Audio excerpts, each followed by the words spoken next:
Ya, eh, Assalamualaikum warahmatullahi wabarakatuh. Eh, Selamat sore, selamat siang. Hari ini kita akan memulai pelajaran untuk fotografi, public relation. Jadi kalian di sini juga harus minimal bisa fotografi walaupun cuma sedikit, ya. Eh, Walaupun tidak begitu istilah jago, tapi memahami tentang istilah-istilah dalam fotografi dan sedikit teknik-teknik dalam fotografi untuk kalian coba terapkan dalam pekerjaan kalian nanti sebagai uh, staff humas atau nanti sebagai manajer humas. Jadi yang berhubungan dengan public relation, kalian mendokumentasikan kegiatan, kemudian nanti kalian buat dalam suatu seperti media promosi, baik di media sosial ataupun di media cetak, ya. Jadi kalian harus menguasai juga tentang fotografi walaupun cuma sedikit. Ya, tidak apa-apa. Tetap belajar, tetap semangat. Kita akan memulai pada pertemuan satu. Ya, bismillahirrahmanirrahim. Innal hamdalallahi nahmaduhu wa nasta'inu wa nastaghfiruh wa na'udzu billahi min sururi anfusina wa min sayyiati a'malina. Man yahdillahu fala mudillahu wa min yudilhu fala hadiyallahu. Bismillahirrahmanirrahim. Ya, pada pertemuan satu ini kita akan mulai dengan tentang sejarah fotografi dan kita akan mengenal jenis-jenis kamera. Ya, baik. Kalian bisa cari juga referensi lain. Kalian bisa browsing di Google, ya. Bagaimana sejarah fotografi baik di dunia maupun di Indonesia dimulai. Nah, kita masuk dari sejarah kamera dulu. Ya, berawal pada abad 10. Nah, itu ada ilmuwan Arab namanya Al-Hazan. Dia menggambarkan bagaimana tampilan peristiwa gerhana matahari dalam suatu ruangan yang kedap cahaya, kotak yang kedap cahaya. Ruangan tersebut dilengkapi dengan sebuah lubang kecil di atasnya. Mungkin seperti sekarang namanya kamera lubang jarum tuh suka dipakai, ya. Nah, itu lubangnya mungkin agak lebih besar karena kotaknya tebal mungkin. Jadi, ini dibilangnya juga memang seukuran lubang jarum, ya, tergantung. Jadi makin besar dia akan tidak fokus atau makin membias cahayanya, tapi makin kecil dia akan makin tajam. Kemudian tahun 1544 ada namanya Reinerius Gemma Frisius. Nah, itu membuat sketsa proses fotografi yang ditemukan oleh Alhazen. Jadi Alhazen menemukan kotak itu dengan untuk melihat gerhana dia hadapkan ke atas. Jadi gerhana itu menutupi, maka otomatis pantulan di dalam kotak itu akan membentuk gerhana juga. Jadi bulatan itu akan tertutup, jadi membentuk gerhana matahari sehingga hitam sama sekali. Kemudian dia akan setelah gerhana melewatinya, dia akan membentuk satu bulatan kembali, ya. Jadi seperti dia memindahkan gambar di atas walaupun tidak sempurna, cuma dia merefleksikan ke dalam kotak tersebut. Nah, Reinerius ini membuat sketsa fotografi, ya, melalui alat yang ditemukan Alhazen yang dikembangkan. Jadi prinsip kerja diterapkan pada seperti kamera, namanya kamera obscura. Ya, kamera itu akan menjadi acuan dasar kerja kamera-kamera yang ada saat ini. Jadi dipantulkan. Nanti kalau obscura tuh ada kaca yang dipantulkan ke atas. Nah, kita akan lanjut coba di slide berikut. Nah, ini namanya kamera obscura. Jadi acuan fotografi itu kamera di sini. Bagian utama berupa kamar gelap bentuk kotak, ya. Kemudian nanti dikasih lensa. Ada lubang kecil atau lensa bisa. Jika kamera dihadapkan pada benda yang terangi cahaya, maka dinding kamera berhadapan dengan lubang kecil akan terbentuk proyeksi terbalik. Nah, jadi di kamera kita lihat yang kita tangkap adalah gambar yang lurus benar sebenarnya. Kemudian di kamera dia akan ditangkap terbalik. diproyeksikan terbalik, ya. Nah di sini dia si Raineris tadi menggambarnya dengan menjiplak melalui dijiplak ya melalui kotak tersebut yang dilengkapi kaca. Dia akan memantul ke atas, kemudian dia taruh kertas tipis, dia akan menjiplak jadi dalam bentuk sketsa, ya. Oke, pada abad 17 ukuran kamera obscura menjadi kecil. Jadi semakin tahun 1500 semakin besar, masih besar sekali. Pada abad ke-17 makin kecil, kemudian kamera obscura bisa dibawa-bawa. Nah, dalam kotak gitu. Dosnya mungkin seperti dos gitu ya, makin kecil. Dia memiliki lubang kecil berpenutup manual di bagian depan. Jadi hanya lubang, mungkin belum berbentuk lensa. Kemudian bagian belakang kamera itu merupakan tempat film, ya.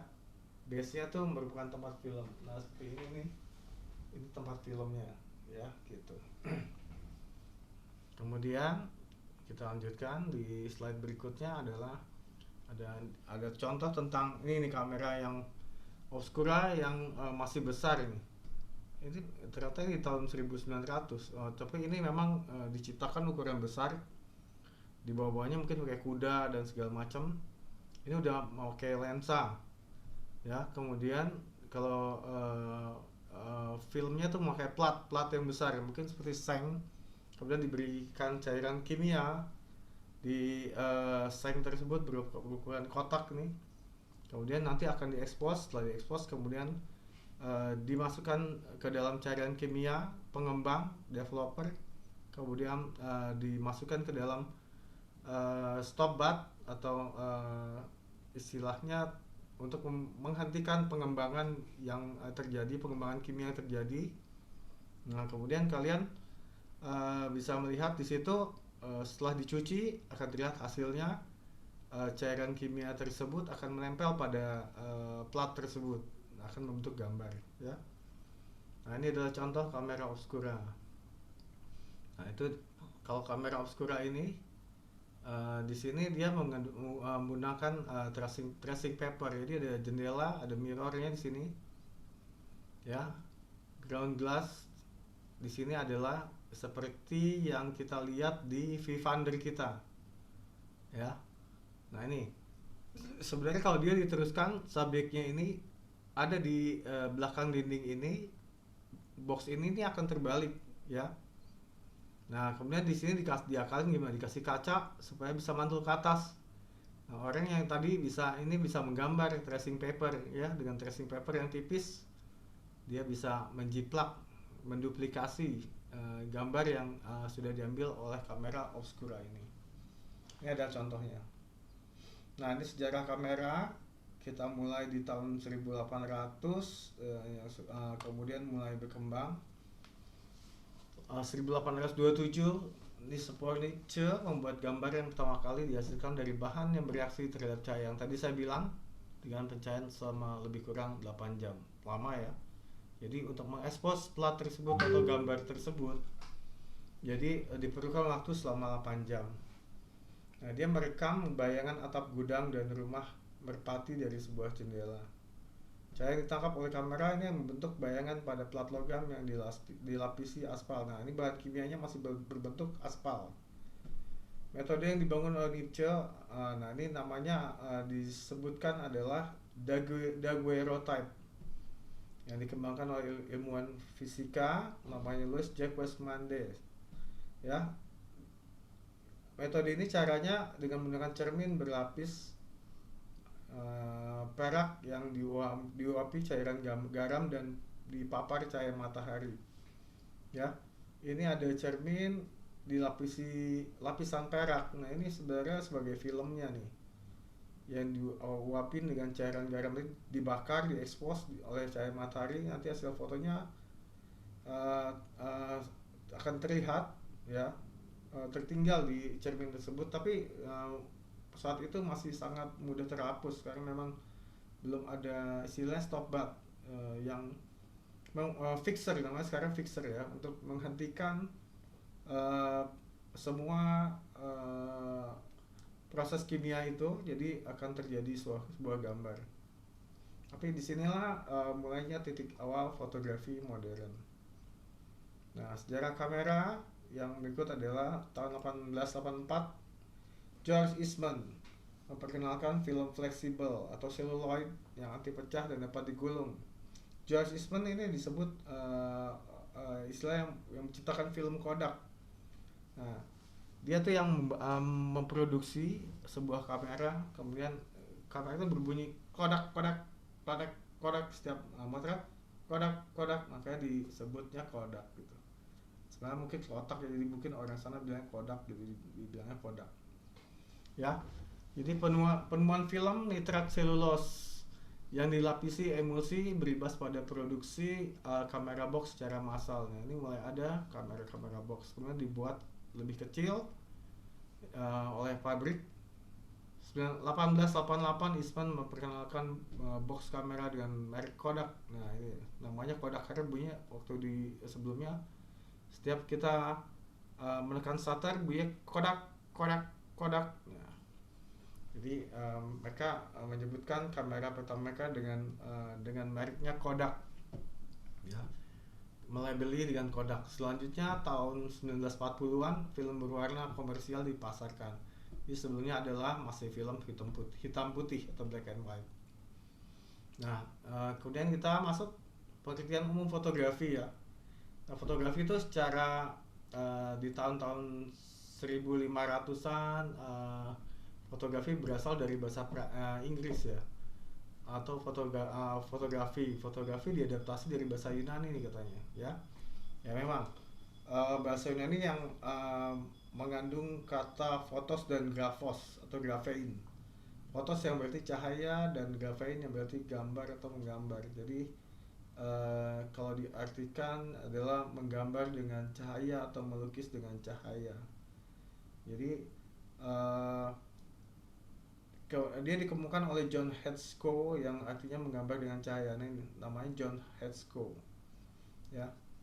Nah, pada dasarnya fotografi adalah merekam dan kita memanipulasi cahaya untuk mendapatkan hasil yang kita inginkan. Jadi dengan cahaya yang pas, tidak berlebihan, tidak kekurangan cahaya, maka kita bisa menghasilkan gambar seperti yang kita lihat. Jadi seperti mengcopy apa yang kita lihat. Kalau kita mungkin berikan satu efek, kita bisa menggunakan efeknya underexpose atau overexpose ya, dan sebagainya. Baik, kita lanjutkan. Inilah jenis kamera format besar atau big format ya, large format sebenarnya ya. Oke, jadi filmnya ini menggunakan ukuran sekitar 8x5 inch, 8x8 inch, 4x5 ya. Kaca pembidiknya ada di belakang bagian kamera, dan ini namanya ada viewfindernya ya. Berfungsi selain untuk melihat objek juga tempat meletakkan film. Nanti letakkan sedikit, jadi kita fokus dulu, baru letakkan film berbentuk plat atau berbentuk celluloid yang saat itu mulai ada celluloid dengan ukuran sekitar 4x5 inci ya. Nah, kaca pembidik menerima proyeksi secara terbalik. Jadi hasilnya itu terbalik ya. Nanti kalau dicetak ya tinggal dibalik, ditempelkan pada kaca pembidik, kemudian ditutup dengan kain hitam tuh, atau bungkus hitam, sesuatu yang menutupi. Jadi saat kita mengekspos tidak terbakar, membuka tutup film untuk diekspos, jadi tidak terbakar oleh cahaya dari luar. Jadi cuma cahaya didapat dari lensa. Kemudian kamera ditekan dan proyeksi lensa diterima. Inilah cara kerja format medium. Ini format large format atau format besar ya. Nah, ini kamera format sedang atau medium format kamera. Kalian bisa lihat. Ada contohnya di belakang saya pakai ini untuk kerja ya. Ini Mamiya RB dengan film 6x7 ya. Di situ juga ada Polaroid backnya, kalian bisa lihat. Jadi sebelum menggunakan film, menggunakan Polaroid juga bisa. Nah, kaca pembidik ini jadi ada dua jenis kamera format medium. Medium ada yang twin lens, ada yang single lens. Ya. single lens reflex dan twin lens reflex. Jadi kaca pembidiknya yang single lens di atas kamera, jadi lihatnya ke bawah begini ya. Terdapat pemisahan antara pembidik kamera dengan peletakan film. Kalau film dia kaca membuka, kacanya membuka, diteruskan bakar film. Kalau ditutup, ini ada cermin mirror naik ke atas untuk kita lihat sebagai di viewfindernya ya. Viewfinder itu ada di atas. Ya, untuk preview kita lihat di situ, untuk fokus, untuk previewnya kita bisa lihat. Pada film diletakkan, nah ini terdapat pemisahan antara pembidikan kamera dengan peletakan film. Pada film diletakkan di bagian belakang, untuk bidik di bagian atas. Ini adalah single lens reflex. Kalau twin lens reflex, dia membagi dua. Ya, ada lubangnya dua. Lensanya di atas itu digunakan untuk ke atas naik untuk bidik. Lensa yang di bawah adalah digunakan untuk membakar film atau mengekspos, memberikan mengcapture gambar. Nah, itu dibagi dua, tapi jenis lensanya itu atas sama bawah sama. Oke. Jadi bisa di atas 80 mili, di bawah juga 80 mili. Nah, ini menggunakan film juga sama, menggunakan film ukuran 6x6 ya, untuk format medium. Kemudian, nah ini perbandingan cara kerja. Ini udah dilihatkan, kalian bisa lihat di sini ada cermin. Dia langsung, kalau cermin ini naik ke atas, ditekan shutternya, berarti gambar yang kalian tangkap akan masuk membakar film. Kalau pada twin lens reflex, gambar yang untuk kita prediksi fokus dan preview ada di atas. Dia menggunakan, jadi kaca ini nggak naik turun lagi ya, dia tetap langsung terbuka terus. Nah, yang bawah ini menggunakan diafragma yang akan mengatur masuk banyak dan sedikitnya cahaya masuk untuk membakar film. Dia langsung di jenis lensanya sama. Nah, ini ada jenis-jenis. Kemudian kita lanjutkan jenis-jenis kamera. Dua jenis SLR manual. Ya, SLR analog maksudnya di sini adalah masih menggunakan ukuran dan istilahnya metering kamera dengan manual. Kemudian sifatnya belum autofocus, masih manual fokus, full manual. Kemudian SLR semi auto maksudnya di sini SLR yang autofocus ya, di lensanya autofocus. Yang pertama dulu adalah buatan Nikon. Jadi yang dikeluarkan Nikon itu ngeluarin F3 AF, F3F, dia autofokusnya ada di bodinya. Kemudian berkembang, akhirnya sekarang autofocus ada di lensa. Jadi bodinya yang maju mundur waktu itu, ya. Itu Nikon F3. Nah, ini ada di sini beberapa. Bisa kalian lihat itu. Ini kamera F3. Ini autofocus, ini manual focus full. Ya. Ini semi. Itu digital, oke. Nah, ini ada SLR, kita lihat dibuat SLR untuk mencari ketajaman jarak, maka ada namanya kamera yang namanya kamera rangefinder. Nah, itu ada di atas sana ya, kamera penemu jarak. Dia menggunakan fokus dengan bayangan, tapi lensanya ada di tengah.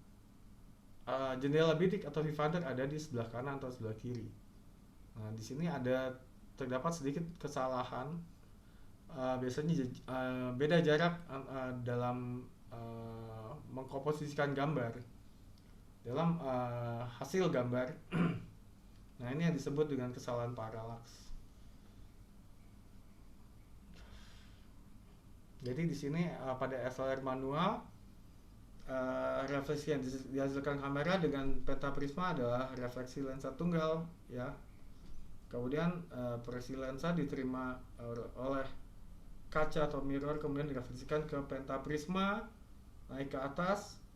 Dari cahaya masuk oleh jendela dioper ke atas. Di sini ada prisma, diteruskan ke viewfinder atau ruang bidik ya, ruang pandang mata yang akan menangkap gambar itu. kaca pembidiknya. Di sini juga ada kamera istimewa ya, spesial kamera. Ini kamera-kamera pocket zaman dulu yang masih memakai film. Film tuh ada film 135, ada film 120 mm. Ini yang pakai 135 mili ya. Kemudian ada kamera-kamera jenis Polaroid. Ya, ini Polaroid ada di situ di atas. Bisa kalian lihat ini ya. Kemudian ada kamera untuk underwater ya, masih pakai film ya. Kameranya udah kedap. Jadi dia biasanya juga dilapisi oleh housing. Jadi rumah kamera untuk pemotretan dalam penyelaman underwater ya. Jadi anti air. Fokus pada kamera sudah dibuat sedemikian rupa, jadi dia punya jarak tertentu. Istilah minimal fokusnya 1 meter. Jadi ini nggak bisa diputar-putar lagi nih ya. Kamera pocket, kamera Polaroid. Jadi kalau dia lebih dekat dari 1 meter maka hasilnya dia fokus. Kalau dia setelah 1 meter subjeknya maka akan fokus dengan baik. Ya, diafragma rentangnya udah dibuat cukup tajam.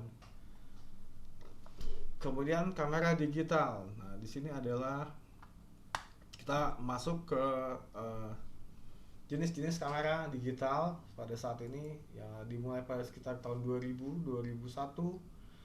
Kamera digital still video atau pocket digital. Nah, ini biasa kita pakai juga. Ini kalau sekarang mungkin udah kalah sama HP ya. Pocket digital. Dan kamera digital SLR 35 mm.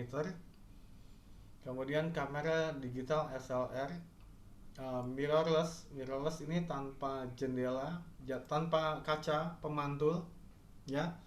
Jadi dia langsung dari lensa masuk ke membakar bidang sensor atau bidang sensor sekarang ya. Tidak melewati kaca pemantul ya. Jadi kalau pas shutter ditekan, dia bukanya hanya di diafragma, langsung membakar sensor. Kalau SLR 35 mm digital yang masih menggunakan mirror atau peta prisma di atasnya, dia pasti akan mengoper langsung ke atas ya, mengoper ke atas dulu. Nah, biasanya kalau ditekan shutternya akan membuka mirrornya, baru cahayanya membakar sensor. Nah, kamera digital menggunakan microchip semikonduktor sebagai penyimpan gambar yang disebut CCD dan CMOS ya, charge coupled device atau metal oxide konduktor ya. CCD ini charge coupled device. CMOS ada lagi jenis biasa CCD ini dipakai di kamera Nikon di awal-awal, dan untuk CMOS sensornya dipakai oleh kamera Canon. Nah, cara kerjanya dengan menyerap dari objek lalu cahaya diubah menjadi data berupa dot-dot, titik-titik yang jumlah ribuan bahkan jutaan. Nah, ini yang disebut pixel. Titik-titik itu kemudian membentuk gambar. Kalau titiknya semakin banyak maka foto yang dibuat makin tajam dan bagus, dan titiknya juga rapat, makin rapat makin bagus ya. Makanya sekarang kita lihat makin kerapatan pikselnya makin baik, maka range dinamik akan lebih baik dan akan menciptakan gradasi yang sempurna pada gambar. Nah, ini satuan piksel. Piksel adalah satuan dalam fotografi digital. Jadi sebuah foto digital itu adalah sebuah gambar yang terdiri dari titik pembentuk gambar. Sebuah titik dalam foto digital yang menyimpan aneka data, misalnya warna. Ini disebut piksel ya. Piksel tuh dalam bahasa Inggris sebenarnya singkatannya dari picture element. Jadi disebutnya piksel.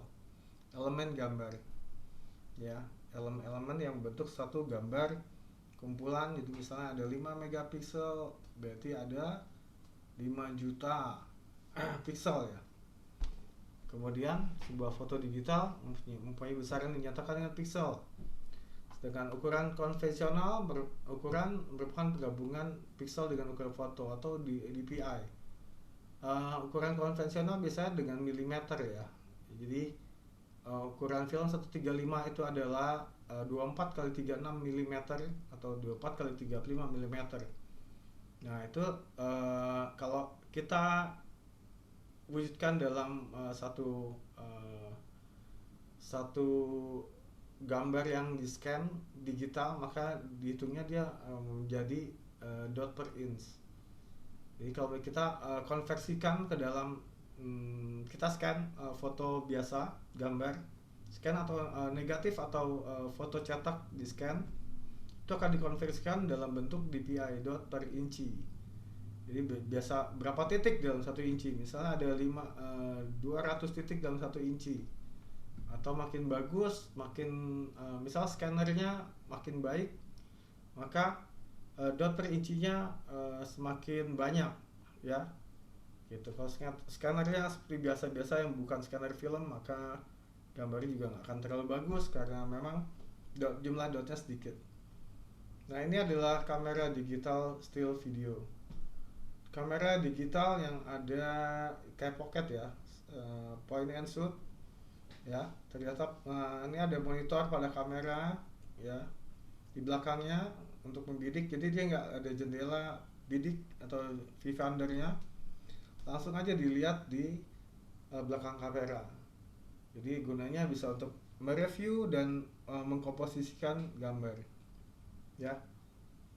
Setelah tombol ditekan, nah media penyimpannya ada memory card ya. Kemudian lensanya bisa juga istilahnya maju mundur sampai batas lensanya paling panjang. Kemudian biasanya akan ditambah dengan digital zoom. Digital zoom ini biasanya istilah kayak mengcropping ya. Jadi nggak akan banyak, nggak akan bagus hasil yang dihasilkan oleh digital zoom, karena sama aja dia dengan mengcropping gambar dari yang ada menjadi lebih tight, lebih ketat ya. Nah, ini adalah contoh kamera digital SLR 35 mm. Mempunyai bentuk dan cara kerja sama dengan SLR 35 mm. Untuk analog film, monitornya berfungsi untuk melihat hasil bidikan, tapi sebenarnya tetap untuk membidik gunakanlah jendela bidik atau viewfinder kalian ya.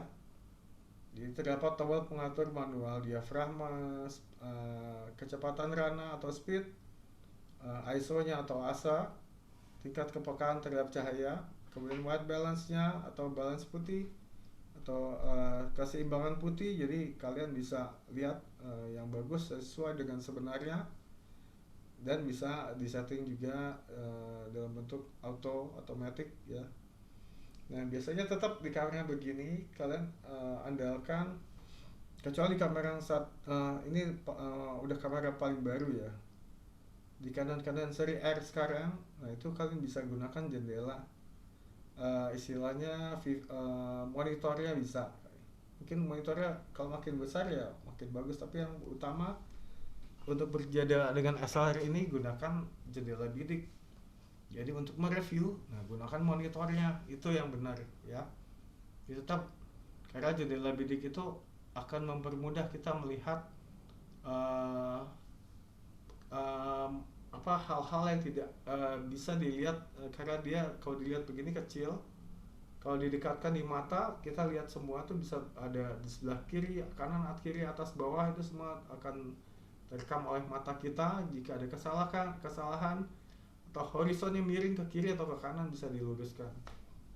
Jadi nggak pakai cropping lagi, udah pasti jadinya benar ya.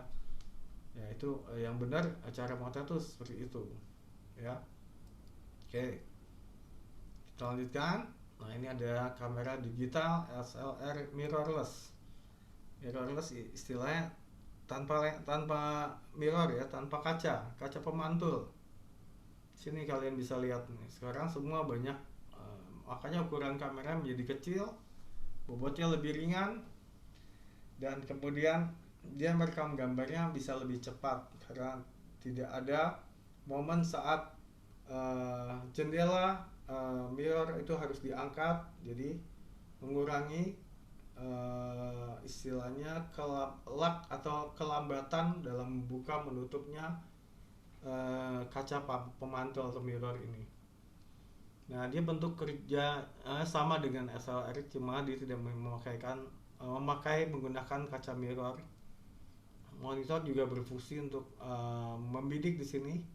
Biasanya mirrorless juga ada yang ada jendela bidik, ada juga yang tidak mempunyai jendela bidik. Ya, bisa langsung di monitornya, di preview juga di situ ada juga memakai jendela bidik. Tapi biasanya jendela bidiknya tidak layak karena terlalu kecil untuk digunakan, ya. Jadi lebih baik menggunakan monitor pada digital SLR mirrorless ini. Nah, jadi kelebihannya ya karena ringan aja ya, praktis. Kemudian sekarang yang di awal-awal istilahnya fungsinya dan keunggulannya belum menyerupai kamera digital SLR dengan istilahnya nggak mirrorless ya. Nah, istilahnya kamera SLR 135 35 mm yang biasa itu lebih berat, lebih besar, dan biasanya lebih unggul ya. Jumlah pikselnya juga lebih tinggi, sensor lebih baik. Tapi sekarang ternyata SLR mirrorless ini sudah lebih baik dan mampu menyamai keunggulan dari SLR 35 mm digital biasa, ya. Jadi kamera digital ini bisa hampir menyamai kamera 35 mm biasa. Mirrorless sudah berkembang dengan baik, kemudian sensornya juga lebih baik. Dia bisa menggunakan ada yang CMOS juga berkembang menjadi lebih baik sensornya dibanding CCD. CCD tetap baik, cuma memang untuk produksi dia amat mahal ya. Jadi makanya banyak yang menggunakan sensor jenis CMOS. Nah, ini juga pocket, lensanya juga bisa dilepas tukar ya. Nah, di sini kalian di akhir slide ini kalian akan melakukan tugas praktek kelas. Jadi kalian akan membawa kamera SLR atau mirrorless atau DSLR ya. Mungkin nanti akan ada pengumuman lagi, input lagi, info lagi tentang kamera yang akan dipakai ya. Oke, terima kasih. Untuk yang kurang jelas kalian boleh tanyakan nanti saat pelajaran di kelas ya. Saya ingin kalian juga belajar di luar dari slide yang diberikan. Jadi kalian bisa browsing, kemudian menanyakan pada saya hal-hal apa yang kurang dan kalian tidak mengerti. Oke, baik, alhamdulillah kita sudah selesai. Terima kasih untuk pertemuan kedua. Kita berdoa dulu. Subhanakallahumma wa bihamdika asyhadu an la ilaha anta astaghfiruka wa atubu ilaik. Wassalamualaikum warahmatullahi wabarakatuh.